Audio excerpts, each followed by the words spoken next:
Hello, my dear viewers. It's been a while since our last video, and for today, I have news to tell you about my status in the organization of the Jehovah's Witnesses. Last April, they have officially announced this association and the Christian congregation of the Jehovah's Witnesses. So they have announced it publicly, but before they do that, they have sent an elder in my house to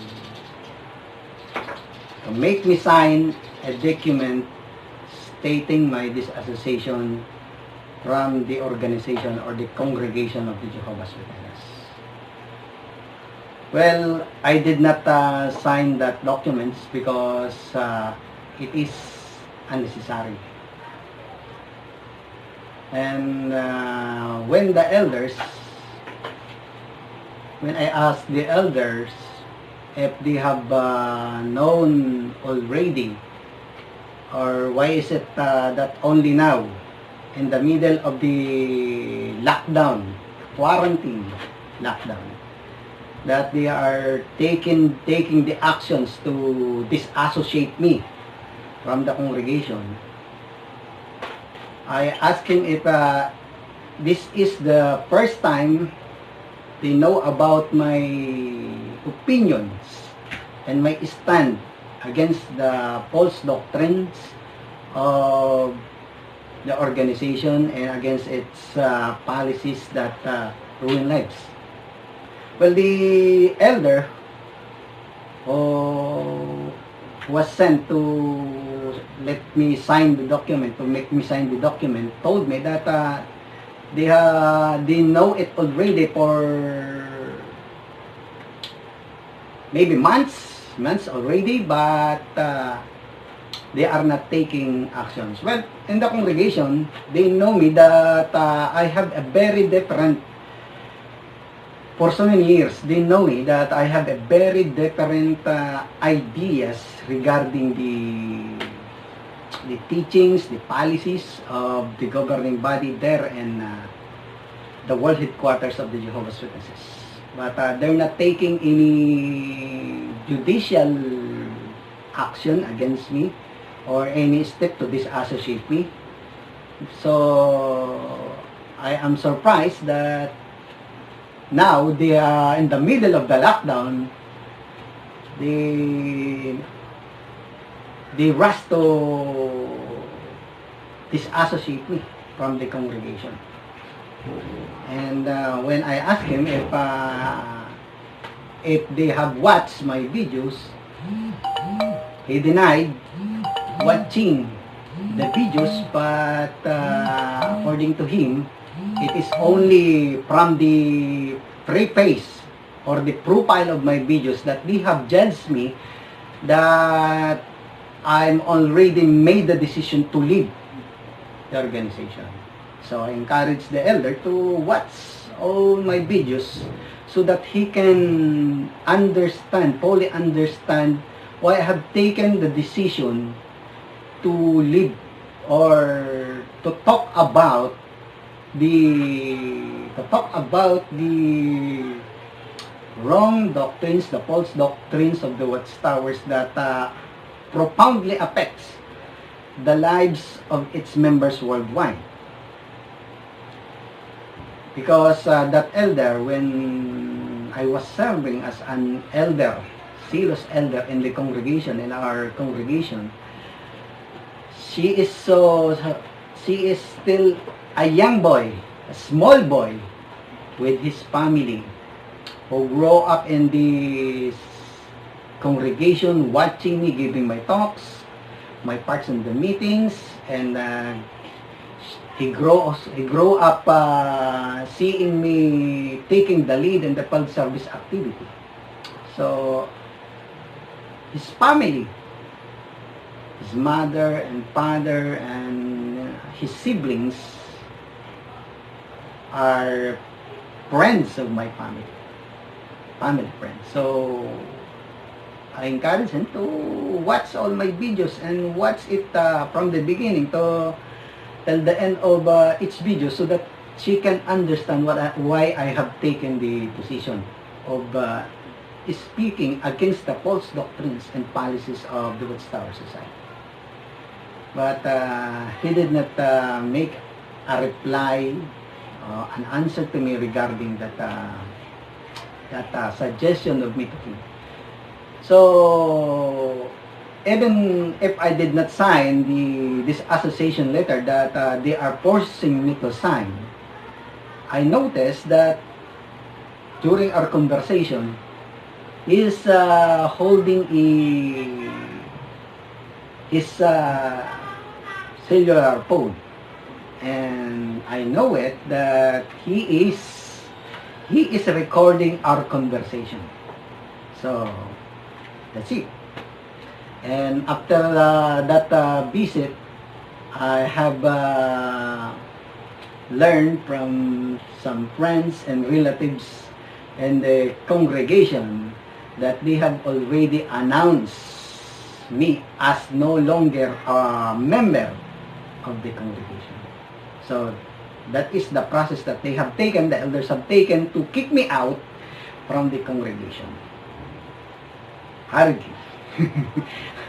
In the middle of the lockdown, of the quarantine imposition imposed by the government. So, first of all, I want to comment regarding the process that they have taken. First of all, the elders who was sent to serve me the subpoena or to ask me to sign the letter for the disassociation process, the process and wherein they want to kick me out from the congregation. I was wondering how did he pass the checkpoints of the authorities guarding the boundaries of the barangays here in our villages, here in our city. Because that elder is residing from another barangay. We don't live in the same barangay. So, and visiting me, he has to pass the checkpoint. And so, if his quarantine pass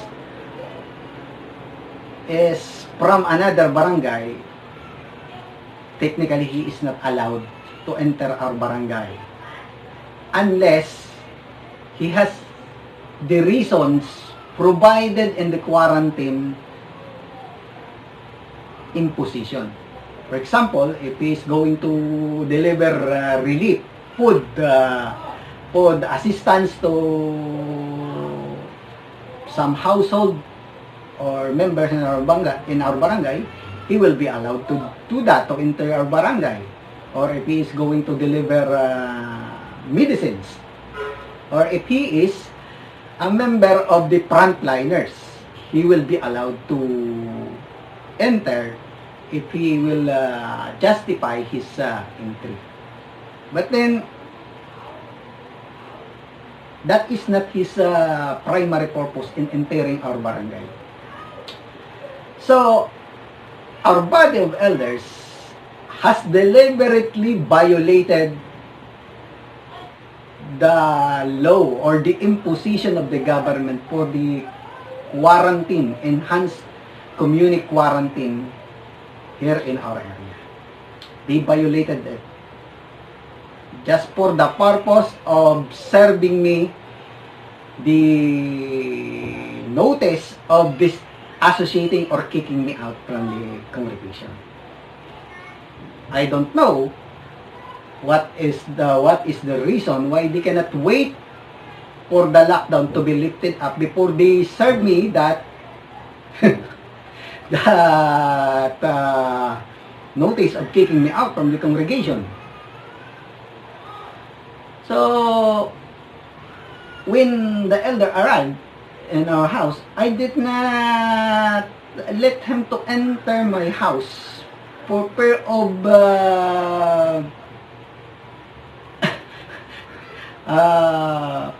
contracting the disease if ever he is already a carrier. So I have to talk to him outside our house. But then I want you to know that if ever they arrive in a natural situation, not in a situation or predicament where we are in right now because of the COVID, I will more than willing to reason with him inside my house. That is what I want to do. But because of the prevailing situation, I talk to him in a hurry. And he is forcing me to sign the document of disassociating me, but I did not do that. Of course, I know my legal right if I want to pursue it, but I told them to, if it is their decision, it is their desire to kick me out this early, even in the middle of the quarantine or of this pandemic, then they go on with their announcement. So they announced me. Then again, I want to reiterate this, that we have violated the lockdown or the quarantine imposition of the government. Whatever reason or alibi that elder may provide for his violating the government law, the violation of the government law, it is only an alibi. Because in a cross-examination, if we will ask him pertinent questions regarding his alibi, I am sure that the truth will come out that their primary reason of entering our barangay, in spite of the quarantine imposition, is to serve me the notice of kicking me out from the congregation. So, instead of giving relief to their members inside our barangay, they are not doing that because when that visit happened, it was already in the second month or more than 1.5 months after the imposition of the lockdown. So if they will reason that they are making relief, if that is the reason he has said to the checkpoint in the boundary of our barangay, he is just deceiving the authorities there. He has deceived the authorities there because their primary reason is to serve me the notice of kicking me out from the congregation. It is not true.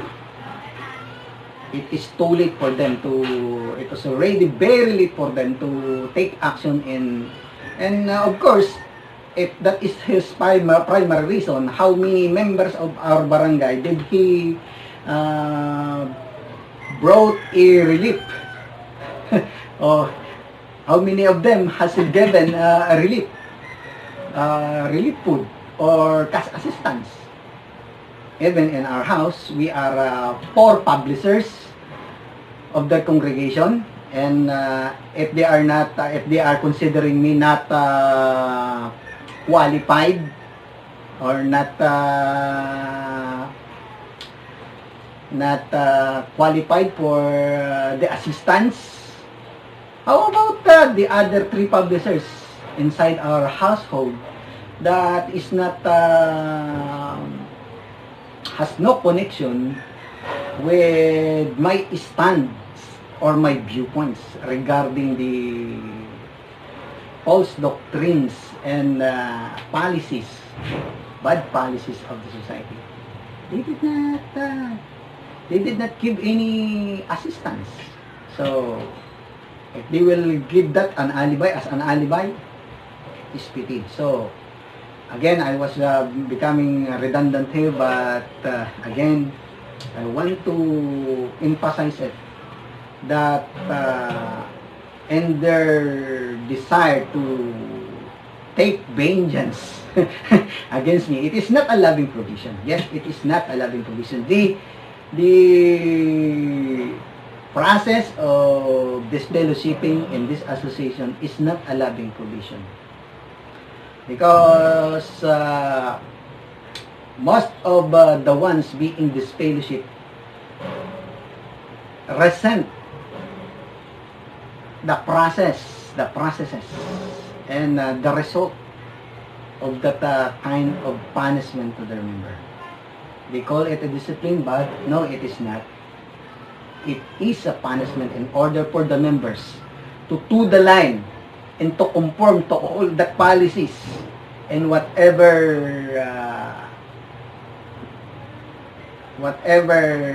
laws, restrictions, or pronouncements from the highest authority of the organization. Yes, it is a punishment. I cannot help but to remember an incident wherein I was the chairman of a judicial committee, and the appeal committee wants to rescue or to save the accused brother, even though it is